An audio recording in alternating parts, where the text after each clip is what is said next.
Hola, buenas tardes. Esta va a ser una charla informal como la que puede tenerse con un compañero de trabajo, en la parada del colectivo o mientras esperamos para comprar alguna cosa en la feria. Está referida a la economía, una materia que aparentemente es algo que no nos está permitido a nosotros los laburantes. Ellos acostumbran a hablar en difícil para que nosotros no entendamos y que no podamos darnos cuenta de cómo nos están estafando. Al respecto, Raúl Scalabrini Ortiz tiene una frase muy valiosa que dice: estos asuntos de la economía y finanzas son tan simples que están al alcance de cualquier niño. Solo requieren saber sumar y restar.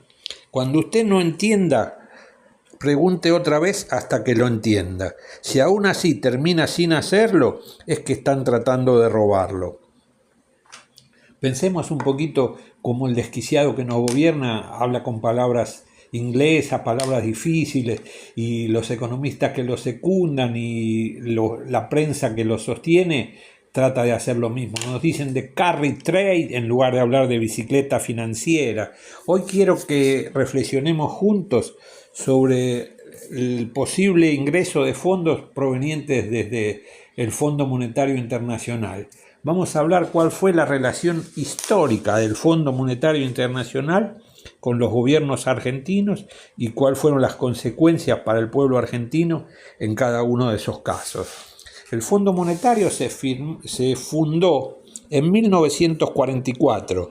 En Bretton Woods se sentaron a una mesa los ganadores de la Segunda Guerra Mundial y se repartieron el mundo tratando de sacarle el mayor provecho a las situaciones. El gobierno de entonces, que era un gobierno de transición, decidió no incorporarse al fondo, y cuando sube el peronismo en 1946, mucho menos, termina no asociándose y pasan el ciclo del 46 al 55, un ciclo brillante para el pueblo trabajador, sin que tengamos vínculo o relación alguna con el fondo. En 1956, apenas derrocado Perón, una de las primeras medidas del gobierno que lo derroca es incorporarse al fondo. Podemos llegar a pensar incluso que esa fue una de las causas principales para su derrocamiento, obligar al pueblo argentino para ingresar.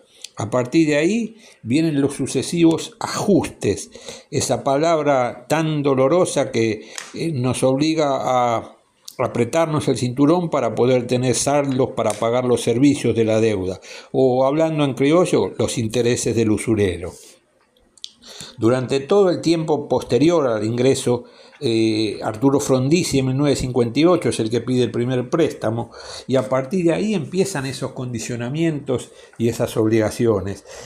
Hubo dos periodos breves en que dos gobiernos intentaron resistirlo esto.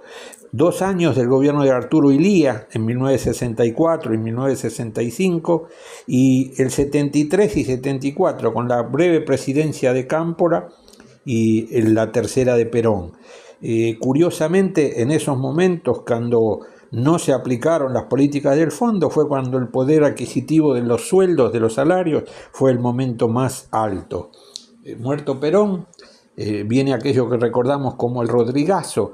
Ahí empiezan las claudicaciones de los gobiernos populares, y a partir de ahí se retoma entonces el tema de los ajustes en gobiernos sucesivos civiles y militares, porque incluso desde el 83 en adelante, en este nuevo ciclo de gobiernos democráticos, hubo severo condicionamiento que pusieron contra las sogas todas las buenas intenciones del gobierno de Alfonsín y las no tan buenas intenciones del gobierno del Riojano. O sea que, y eso desemboca en el estallido del 2001.